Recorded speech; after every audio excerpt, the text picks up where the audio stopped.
Аз съм доктор Сирачева от дентална клиника Ендодент Бургас. Днес провеждаме лечение на зъб 2-4 с голям гранулом. Процедурата е по запълване на кореновите канали. Преди това правим процедура с високоенергиен диоден лазер в каналите.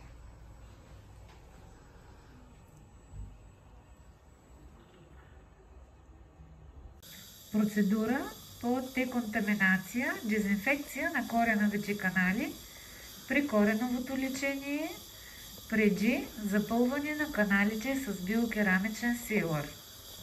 Процедурата е правим с влакно с диоден лазер.